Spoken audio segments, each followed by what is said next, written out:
ini definisi akhlak yang sangat terkenal. Teman-teman yang belajar di madrasah pasti pernah dengar definisi ini. Jadi al-kholku, al-khuluku, karena akal katanya akhlak kan dari kata-kata khuluk. Khuluk itu sama satu akar kata sama kholak.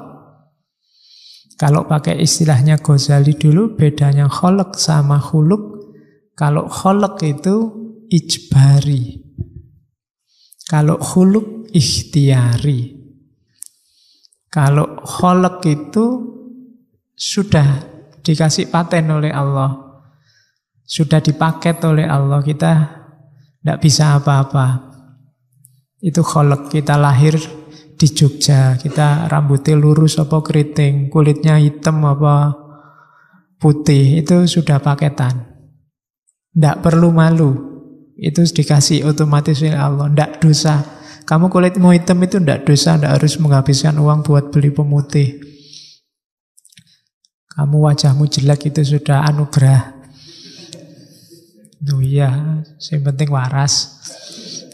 Ya. Jadi itu ijbari, kita tidak bisa komplain. Beda sama akhlak. Kalau akhlak ikhtiari, kita dikasih potensi oleh Allah, silahkan milih. Jadi orang baik bisa, jadi orang jahat bisa. Itu khuluk. Sama-sama mampu. Ngelus-ngelus orang bisa, mukuli orang juga bisa.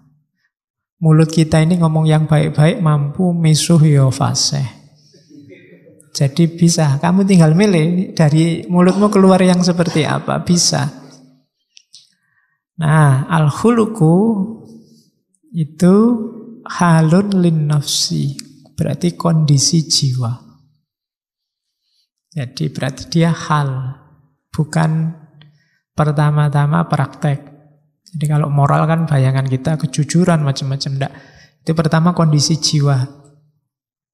Kondisi jiwa yang mendorong perilaku da'iyatan laha ila af'aliha.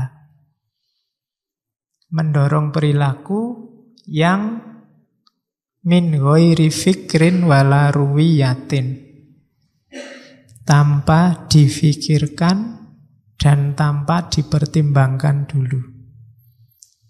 Kenapa tidak pakai dipikir? Karena sudah otomatis. Dorongan jiwa yang melahirkan tindakan otomatis. Tidak pakai mikir, keluarnya langsung begitu. Baik kok mikir, itu biasanya masih pertimbangan, masih panjang, macam-macam. Tapi yang otomatis. Jadi diminta tolong kok sebentar ya, tak pertimbangkan dulu. Ini untungnya apa bagiku, biasanya begitu. Tapi kalau otomatis nggak usah diminta, langsung tak tolongin kamu. Nah itu biasanya, itulah yang disebut akhlak. Jadi akhlak baik itu ada dalam jiwa, tidak dalam perilaku. Meskipun manifestasinya perilaku. Min ghairi fikrin wala ruwiyatin berarti tidak difikir, tidak dipertimbangkan. Jadi definisinya al-khuluku halun lin nafsi da'iyatan laha ila af'aliha. Maka parameternya akhlak bukan citra. Sehingga orang yang jan-janin tidak apik tapi menampilkan perbuatan baik kita sebut pencitraan. Pencitraan itu kan tampilannya saja bagus, isinya tidak. Bukan halun lin nafsi. Jadi akhlak beneran itu halun lin nafsi, kondisi jiwa. Jadi yang digarisbawahi yang pertama jiwa yang mendorong tindakan yang tanpa difikir mendalam, otomatis keluar. Itu berarti akhlak. Orang yang jiwanya jujur, otomatis saja akan keluar kejujuran itu, tanpa harus dirancang-rancang, direncanakan. Terus, tujuannya akhlak. Kita belajar akhlak itu tujuannya apa? Karena tadi akhlak itu pendidikan jiwa untuk melahirkan tindakan spontan, berarti melatih jiwa, membiasakan jiwa untuk terbiasa dalam kebaikan. Itu tujuannya pendidikan akhlak. Jadi biasakan dirimu dalam kebaikan. Upayamu membiasakan diri dalam kebaikan itulah pendidikan akhlak. Jadi mendidik akhlak, bukan diceramai. Kenapa kok pendidikan akhlak itu di sekolah ada, pendidikan moral ada. Di sekolah-sekolah, di pondok-pondok pesantren, di lembaga-lembaga biasanya ada pendalaman moral lah, pelatihan SQ dan macam-macam. Tapi kok rasanya masih banyak orang yang tidak mengutamakan moral. Karena cuma diceramahi. Cuma dikasih tahu. Tidak dibiasakan. Pendidikan moral yang bagus itu pembiasaan. Pembiasaan apa? Kalau di situ pembiasaan dalam kebaikan. Orang yang terbiasa dalam kebaikan nanti sampai pada terminal namanya kebahagiaan. Kebahagiaan itu terjadi kalau kebaikan kita utuh, baik dari aspek lahir maupun baik dari aspek batin. Nah, rumusnya itu. Jadi, didiklah dirimu untuk melakukan perbuatan baik terus. Dalam rangka apa? Membentuk jiwa. Kalau kamu bisa melakukan perbuatan baik, baik kebaikan yang sifatnya, kalau di situ mahsusat maupun makulat, kebaikan rasional maupun kebaikan empiris, kamu akan sampai pada terminal namanya kebahagiaan. Jadi, bahagia itu terminal akhirnya. Kalau kamu hidupmu tidak bahagia, mungkin kebaikanmu kurang. Pikiranmu terlalu banyak cabang, terlalu banyak pamrih-pamrih. Jadi lakukan saja al-khair. Khair itu syai' an-nafi, sesuatu yang bermanfaat. Jadi akhlak itu kondisi jiwa, berarti pendidikan akhlak itu membentuk jiwa dengan cara gimana? Membiasakan. Membiasakan apa? Membiasakan kebaikan. Kalau sudah kita terbiasa melakukan kebaikan, dia akan keluar dengan sendirinya. Disitulah lahir namanya sa'adah, kebahagiaan. Sa'adah, bahasa Arab ya, bukan bahasa Jawa. Nanti sa'adah, rongadah, telungadah. Ayo. Dulu sa'wadah itu namanya, bukan sa'adah. Jadi itu tujuannya. Jadi rumusnya simple tadi ya. Ini kalau diomongkan gampang, cuma dijalani abot. Membiasakan dalam kebaikan sampai jiwa kita terlatih sehingga kebaikan keluar secara spontan dari diri kita, dan pada akhirnya kita sendiri yang akan melahirkan kebahagiaan. Jangan dikira kalau kita melakukan kebaikan itu efeknya untuk orang lain. Tidak, untuk diri kita sendiri.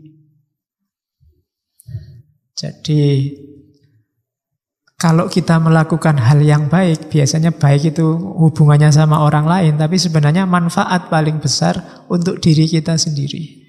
Entah jenis dan level kebaikannya. Baik kebaikan yang sifatnya rasa, mahsusat, empiris, atau kebaikan makulat, kebaikan rasional. Oke, terus. Enak kalau agak cepat gini enak. Bisa jam 9. Nah, ini pinjam dari teorinya Aristoteles. Gambarannya orang yang bahagianya sempurna, sa'adah al-kamil, itu ada 5. Yang pertama, sehat fisiknya. Itu pasti ya, nomor 1 kesehatan. Makanya ngajinya nggak dipaksa, nggak diforsir. Ya wis capek, ya wis. Kalian juga gitu. Kalau kalian enak, kalian iso ngeleset-ngeleset. Kalau saya apa boleh di sini sambil berbaring? Ngantuk sejak pagi. Oke, belum ganti baju lagi dari kantor. Jadi yang pertama kesehatan fisik dijaga. Itu amanahnya Allah. Tubuhmu juga amanahnya Allah. Kalau ngaji ini kan amanah dari Allah dan dari takmir. Jadi tidak masalah. Kalau amanahnya Allah itu nomor satu, tubuhmu jadi nomor satukan. Kalau sudah capek ya sudah. Yang kedua, itu sumbernya bahagia, jangan salah. 4 yang bawah itu sukses, tapi nomor 1 enggak juga enggak. Banyak orang hartanya banyak, tapi sakit-sakitan juga sumpek. Terhormat tapi sakit-sakitan ya sumpek. Jadi yang pertama sehat fisik, yang kedua mal, kepemilikan harta, yang ketiga kehormatan. Cuma kehormatan itu di kalangan orang terhormat. Kehormatan di kalangan yang tidak terhormat itu bukan kehormatan. Saya itu terkenal loh Pak di kalangan gendo-gendo itu misalnya ya. Itu bukan kehormatan. Kehormatan itu ya di tengah orang-orang yang terhormat. Kamu dihormati itu berarti kehormatan yang beneran. Jadi yang ketiga reputasi. Yang keempat sukses dalam berbagai bidang kehidupan. Ya, hidup itu kan dimensinya banyak. Kuliah itu kan bidang kehidupanmu, ya sukses itu bahagia. Kalau kuliah nggak sukses-sukses, mesti ya sumpek. Saya sudah berbuat baik banyak Pak, tapi kok nggak bahagia. Kenapa? Kuliah saya loh Pak, nggak lulus-lulus. Skripsi saya nggak jadi-jadi. Itu halangan juga. Kemudian yang kelima, pikirannya lurus, keyakinannya sehat. Bermasalah dalam keyakinan juga problem. Itu sa'adah al-kamil. Terus, sebab-sebab perbedaan akhlak. Kenapa orang itu akhlaknya bisa beda-beda? Katanya Ibnu Miskawai ada 4. Yang pertama alamiah. Wataknya orang memang ada yang gawan bayinya memang begitu. Itu ada. Cuma kalau di Ibnu Miskawai watak itu bukan sesuatu yang harga mati. Masih bisa diubah dengan cara pembiasaan tadi. Tapi watak jadi sumber ketidakbahagiaan atau kebahagiaan, dan dia juga sebab perbedaan akhlak. Jadi yang pertama watak. Ya kalian di antara yang harus kalian baca, kalau filsafat itu kan mengenali diri. Pertama-tama pahami watakmu. Watak itu ya orientasinya jiwa, kecenderungannya jiwa. Suka ndak sama A, sama B, sama C, yang disukai apa, yang tidak disukai apa, itu watak. Kok ketemunya jelek-jelek, ya cepet-cepet diperbaharui wataknya. Pak, saya itu kok suka males-malesan ya Pak. Jangan-jangan watak saya itu. Ya, kalau ketemunya jelek, ya diusahakan, dilawan, diganti kontennya biar tidak males-malesan lagi. Saya itu kok cenderung santai apa-apa itu Pak, semuanya jadi keteteran. Ya berarti perbaiki, jangan nyerah. Mungkin watak saya sudah itu Pak, ya enggak. Sekarang watakmu sekarang ya, bisa diusahakan, besok tidak watakmu lagi. Jadi sebab perbedaan yang pertama watak, yang kedua ada tradisi, kebiasaan. Setiap daerah, setiap tempat itu punya kebiasaan yang beda-beda. Kebiasaan di Jogja mungkin beda dengan kebiasaan di daerah asal kalian. Itu juga perilaku akhlaknya kadang beda. Yang ketiga ilmunya. Ilmu juga menentukan perbedaan akhlak.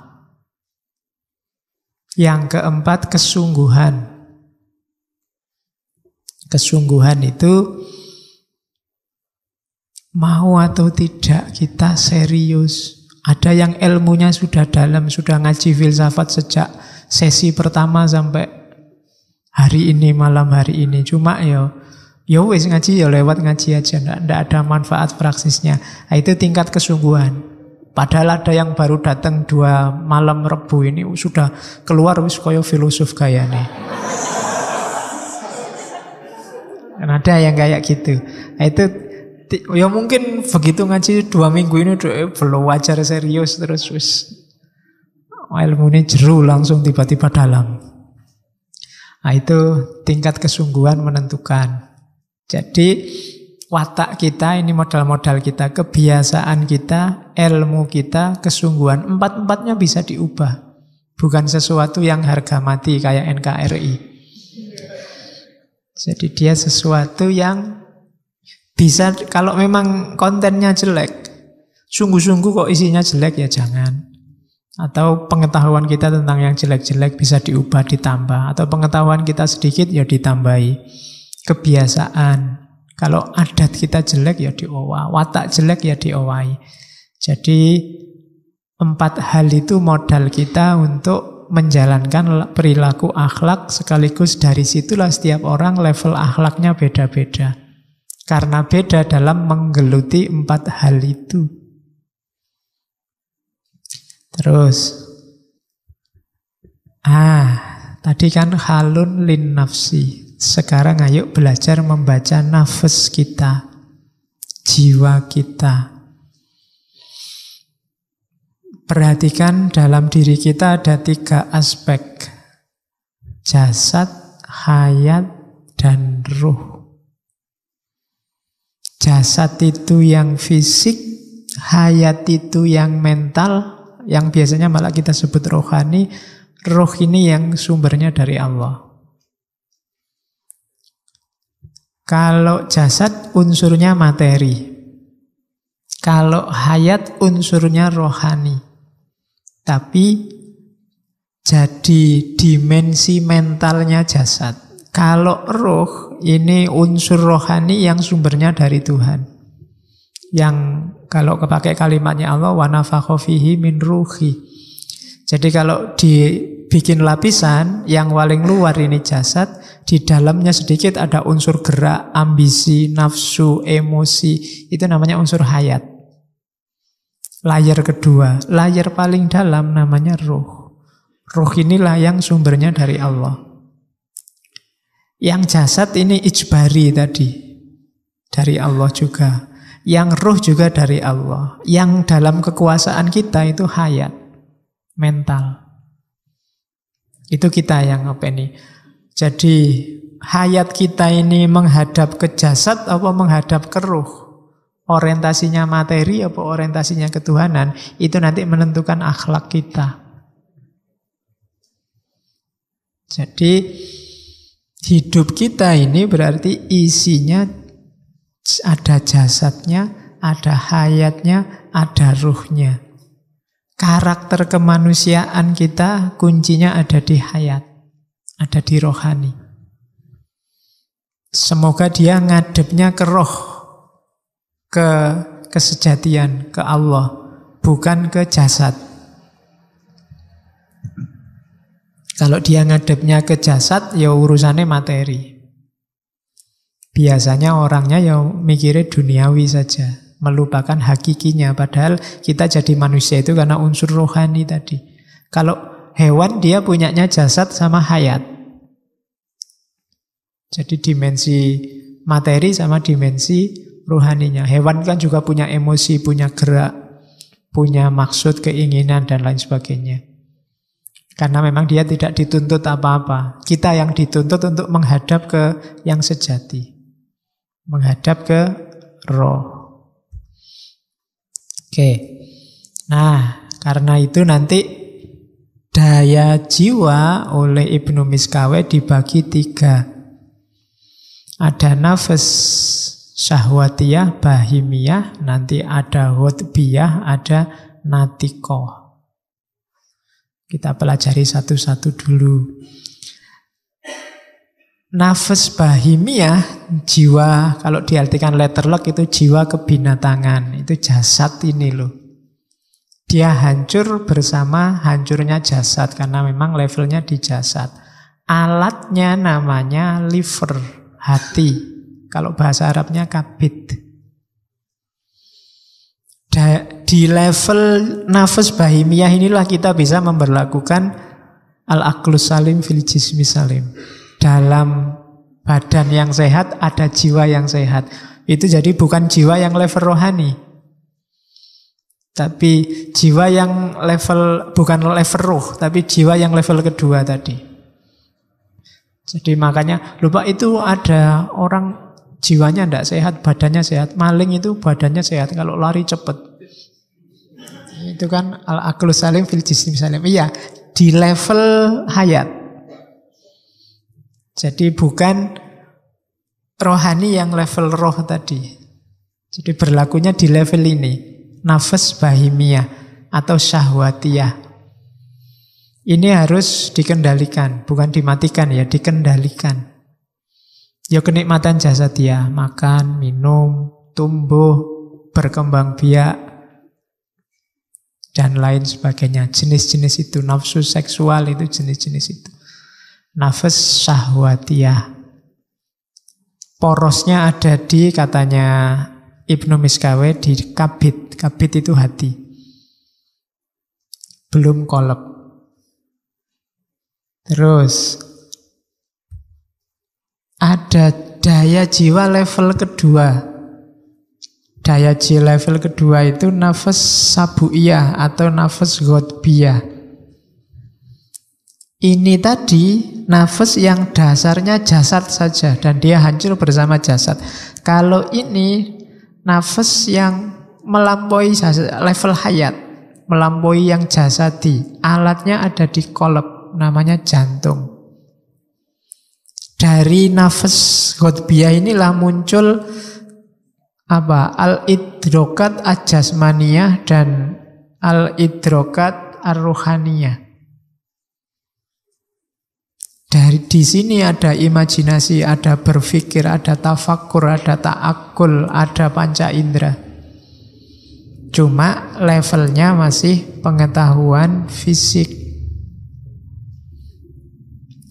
Jadi nafas sabuiyah inilah nanti yang bisa menghadap ke roh, namanya roh alamiyah, roh tabiiyah, dan roh syaitania, bisa menghadap ke setan. Dia ini kalau nggak dijaga bisa yang mendorong kita melakukan perbuatan-perbuatan jahat. Kalau tadi kan hubungannya dengan pertumbuhan kita, kenikmatan jasadi, analoginya biasanya sama tumbuhan yang bahimiyah tadi. Sementara yang sabuiyah ini kayak hewan buas. Hewan buas itu kan bisa punya daya pertimbangan, bisa ngukur macan mau menerkam apa, itu kan pakai perhitungan dengan kekuatan berapa, dengan berapa. Jadi itu namanya nafas yang kedua, nafas sabuiyah atau nafas ghotbiyah. Jadi nanti dia bisa nyampe roh alamiah dan roh syaitoniyah. Jadi hakikat yang asli atau ketemu roh kesetanan. Jadi setan apa jadi semakin alamiah, semakin hakiki. Itu nafas ghotbiyah. Ini harus diarahkan. Kalau yang bahimiyah ini kita harus tahu batasnya. Kalau yang sabuiyah kita harus tahu orientasinya. Hidup kita ada di mana? Itu nafas sabuiyah. Oke, terus. Ini saya agak cepat. Masih panjang masalahnya. Yang ketiga nafas an-natikoh. Nafas natikoh inilah atau disebut al-quwah al-akliyah, al-quwah al-mumayyizah, ketika akal sudah sempurna. Dialah rohani yang tidak hancur ketika jasad juga hancur. Tidak pakai alat jasmania, bukan kolab, bukan kabid, karena dia tidak pakai alat jasmania. Dayanya dua, alimat sama amilat. Kalau pakai bahasa Yunani kemarin, Sofia sama phronesis. Kebijaksanaan teoritis dan kebijaksanaan praktis. Kalau daya natikoh ini optimal, kita akan jadi orang bijaksana. Yang kita kejar-kejar selama ini, entah sudah berapa tahun, makhluk yang namanya kebijaksanaan. Itu muncul ketika kita nyampe makom an-nafs an-natikoh. Jiwa yang berpikir, jiwa yang cerdas. Jadi kalau ini tidak ada manifestasi fisiknya. Kadang-kadang jasmaninya terbatas tapi akalnya luar biasa.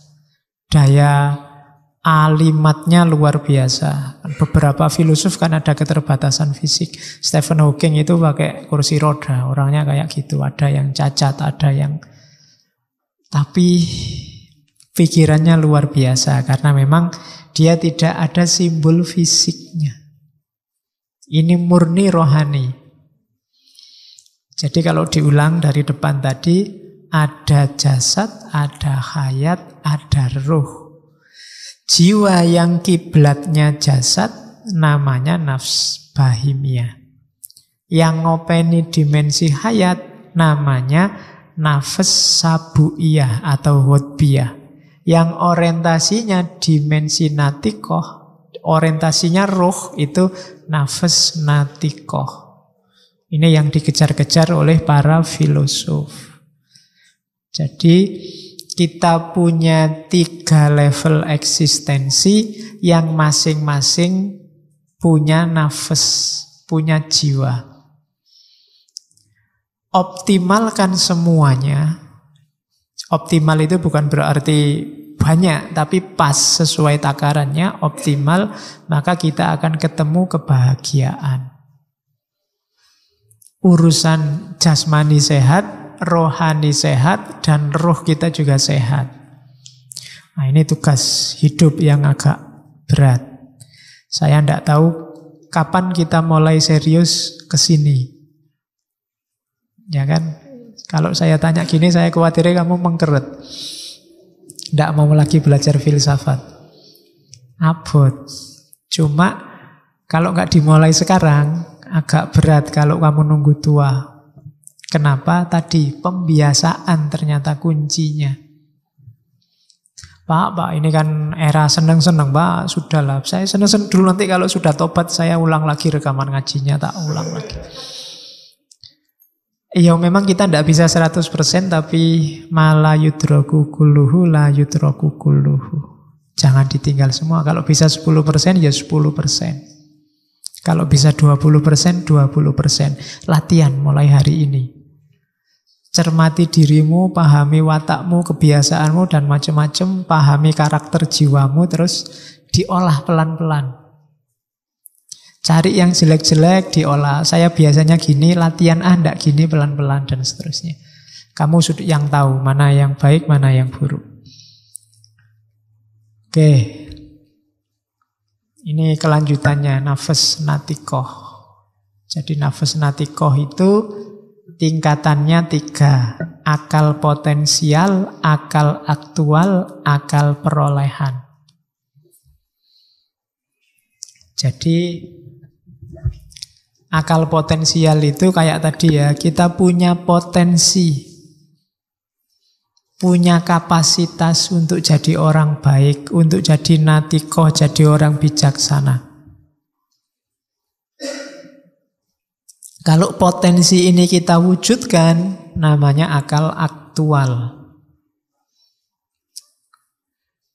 Nanti akal yang aktual ini, dia punya kesempatan ketemu dengan namanya akal perolehan, akal mustafat.